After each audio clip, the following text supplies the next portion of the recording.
Hey Sandra, are you there? I just wanted to let you know that I'm gonna have to work a bit of overtime today. Oh, really? That's kind of weird, isn't it? You almost never have to work overtime, Jerry. Well, the truth is that this morning my mom called my office. Like, she called me while I was at work. Really? I thought you told her to try and just text you while you were at work, and not to go through the work phones. Do you think she just forgot or that she did this on purpose? I think it was on purpose. But honestly, I really just can't believe that woman sometimes. And let me guess, she was calling to demand that we move in with her again. Is that right? You guessed it, right on the money. I really thought it must have been some kind of emergency for her to go and do that, but she was just being persistent. Well, it's probably because she knows you'll just ignore her if she tries to call you on your phone. I think you're probably right about that. But we've already talked about this over and over, and she doesn't seem to get it. And now, for her to keep ignoring the answers that we've given to her and insist on calling me at work is just too much. I mean, she was yelling at me over the phone for 2 whole hours. Can you believe that? Your mom really talked to you about us moving in with her for 2 hours? Wow, I can't even imagine having to do that. Well, anyways, I was so busy dealing with her that I wasn't able to get any work done, and that's why I'm going to be coming home a little late. I see. Wow, I'm really sorry to hear about that, Jerry. That sounds like no fun at all. I know, right? And then after I was finished talking to her, I just felt completely drained and I needed to use an hour of my time off just to go on a long walk. Well, I'm glad that you were able to rest at least a little bit after having to deal with her. You know, I was looking up how to deal with a persistent mom online, and apparently the kind of person she is usually called an energy vampire. And what exactly does that entail? I mean, what even is an energy vampire? Basically, what they do is they refuse to take no for an answer. They just refuse to believe that they can be wrong, and so will go on and on arguing until they get their way. So basically, it's pretty much exactly as it sounds like. They feed off of you pushing back against them until you have no more energy to fight, and just give up due to exhaustion. Ah, well, that makes sense. I think I know a couple people like that myself. Of course, I can typically just avoid spending time with them. It would be different if I was related to them, though. I mean, really. My mom just does whatever she wants with no regard for anyone else. And she's always loved my brother more than me. You know, she asked him about living together first, but when he said no, she didn't fight at all.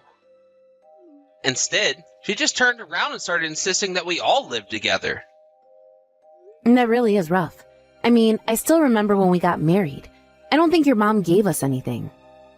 But I remember when your brother George got married, your mom practically showered him in presents. I've always wondered how your mom can act that way when she should be treating you both equally. It just isn't fair.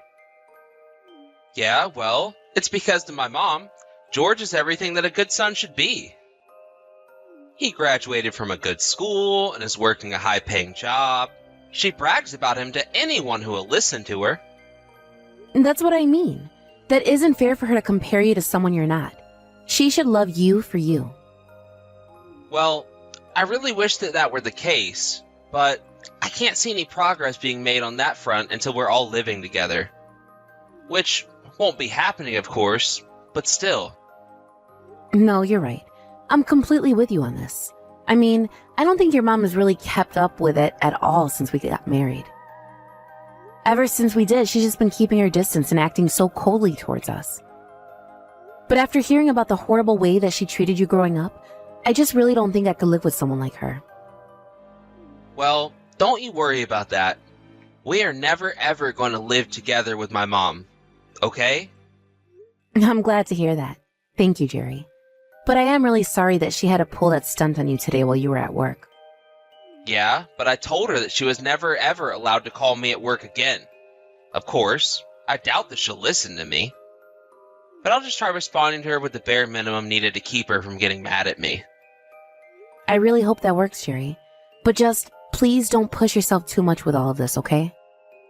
And just know that if you want, I'll be more than happy to talk to your mom and tell her to back off. You don't need to go and do that for me, Sandra. This is really more of an issue between my mom and I. I really don't want to get you sucked into this too. Well, okay, if you're sure about that. But how about I cook you something special for dinner tonight? That way you can start to recover all the energy that your mom drained from you earlier today. Now that is a plan that I can get behind. I just hope that this overtime goes by really quickly.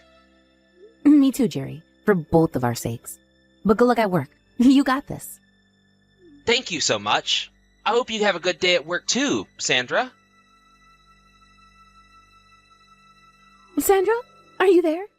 I wonder if I might be able to have a word with you quickly. Hello, Tiffany. Yes, of course we can talk. What seems to be the matter? Before we get into that, I just want to ask you if you already know what this might be about. I'm sure that Jerry has said something to you, no? I suppose that means you're talking about moving in with us again, right? Of course that's what I'm here to talk to you about.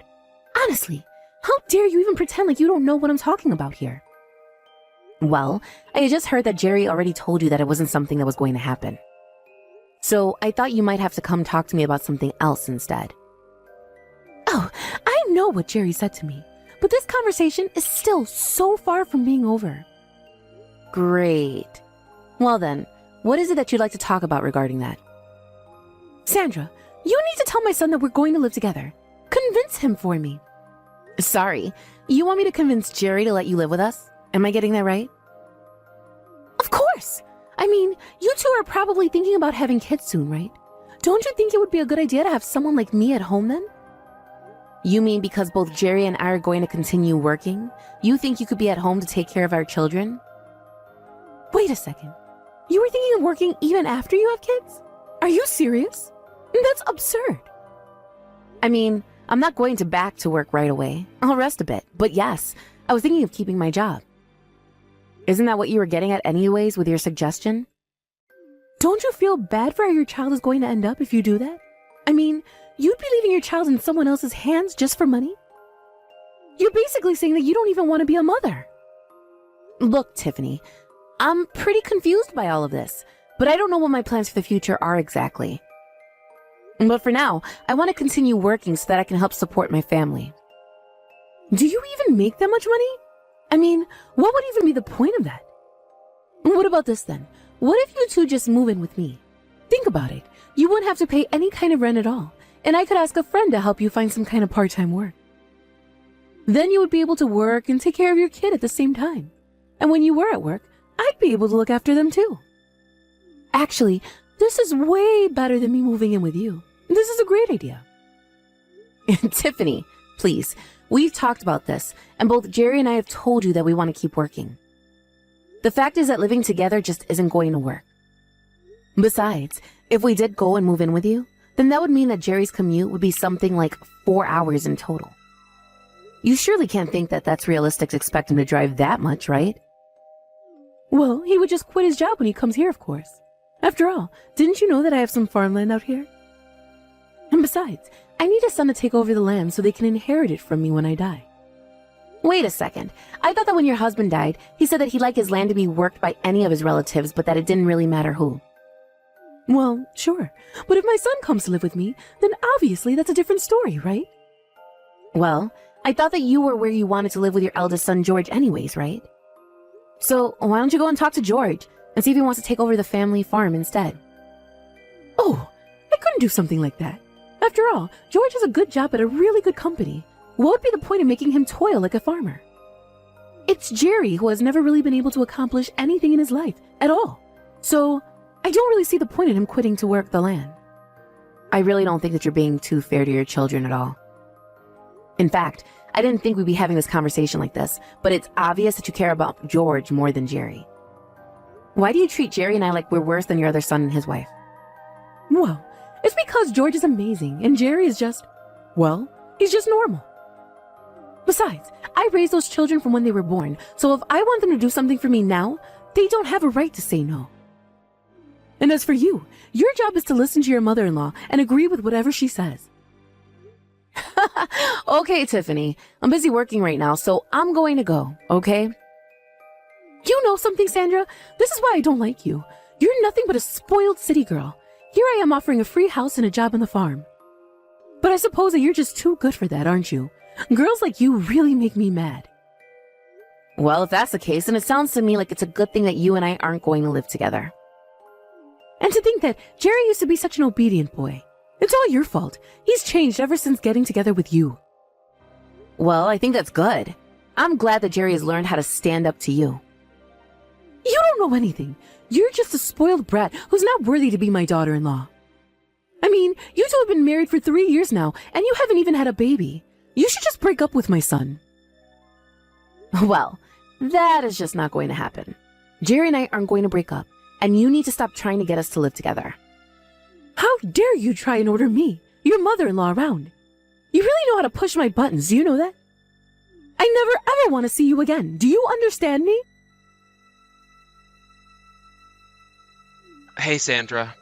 I just wanted to let you know that I was going to go to my mom's house after I finished work for the day.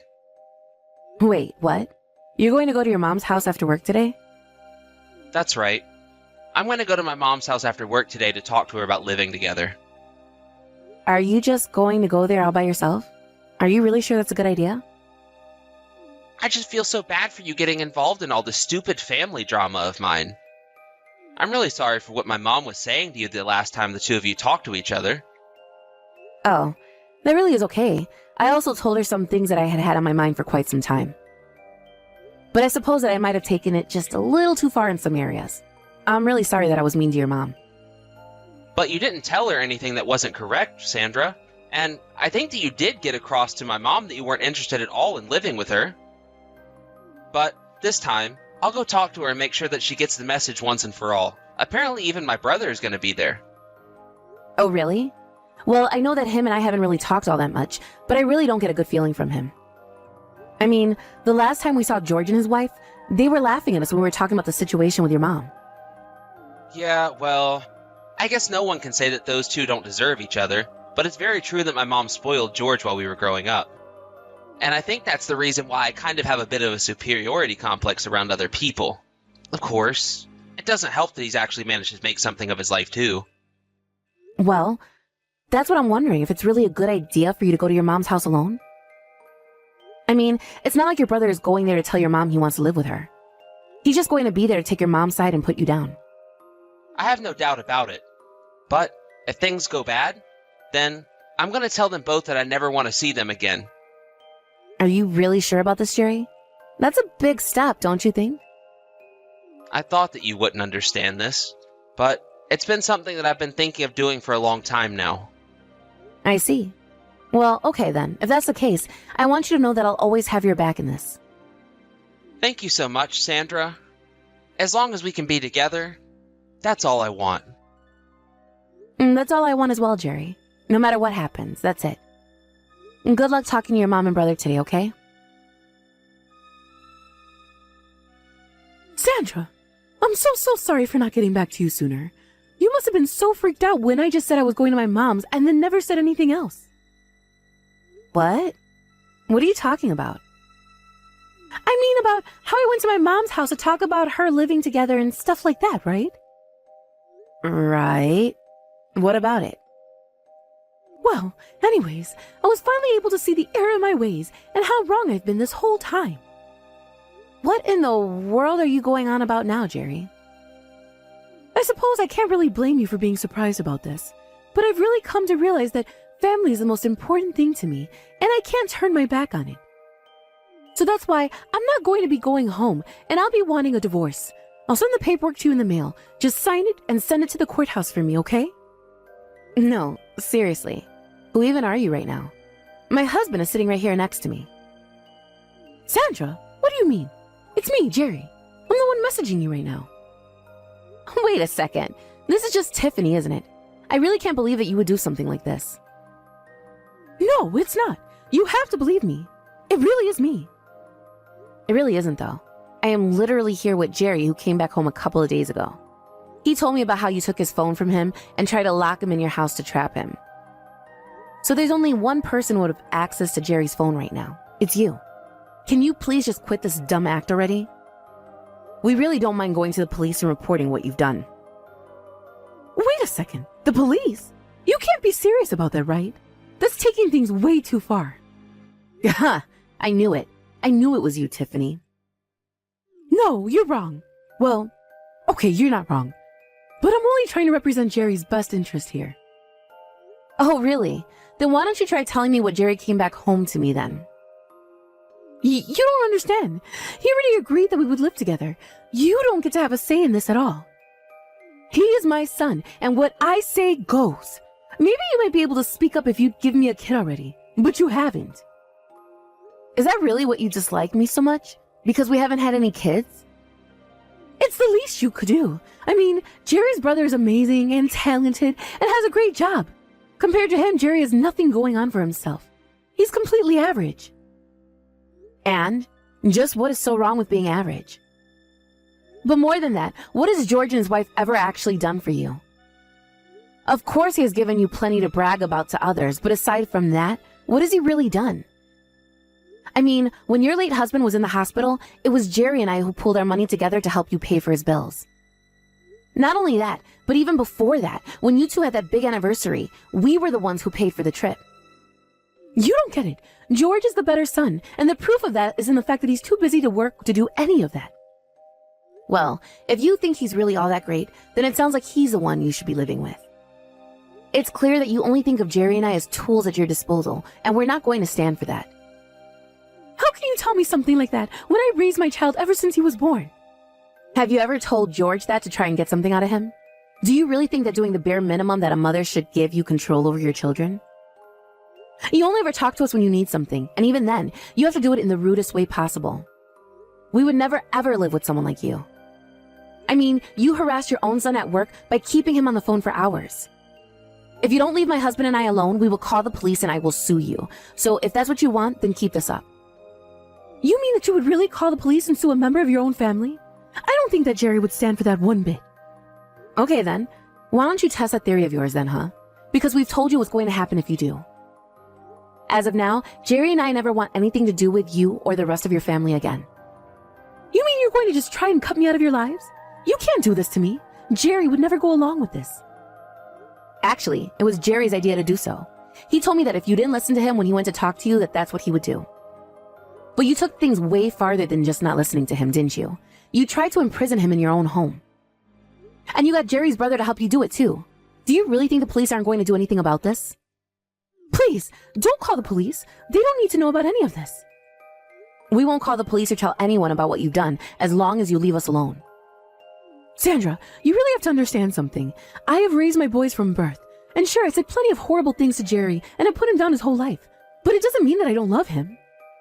And I suppose it's that same love that drove you to try and kidnap your own son, right? The fact is that Jerry and I have been there for you in every way that we were able to. And you only ever spit that kindness back in our faces. If you want to talk to us again, then I recommend finding a good lawyer first, because they're going to be the ones doing most of the talking. How can you do this to me? How can you try to take my own son, my own flesh and blood from me? Don't you know that I carried him inside me for 9 long months? And you made his life very difficult for several times that amount of time. You've had your chance to change, but now it's clear that you never will. As long as you stay away from us, we won't have any problems. After we threatened to sue Tiffany and George if they ever came to need Jerry and I again, we never had another problem with either of them. We even made them sign notarized agreements that they would never contact us again. And we made sure to include a clause that if they ever broke their promise, that it would trigger a police complaint form to be filed with the local authorities. Inside that form would be explained how Tiffany and George kidnapped Jerry and locked him inside Tiffany's house. Unfortunately for Tiffany, George was able to escape when her neighbors heard her shouting for help from his room. We talked to some of them and they agreed to serve as witnesses if we took Tiffany to court. It turns out that Tiffany already had a terrible reputation in the neighborhood for how mean she was. But with this little event, rumors about what she had done again began flying around her neighborhood without us having to do anything. Now I hear that hardly anyone even speaks to Tiffany anymore. Both Jerry and I were rather happy to hear about that turn of events, since we were worried that the truth about Tiffany might never come out.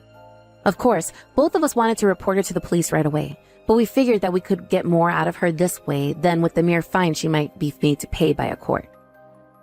And since Tiffany lost access to us, she began to pester her other son more and more for them to move in with her. One day, George even tried calling our phone to try and complain how it was all our fault that this was happening.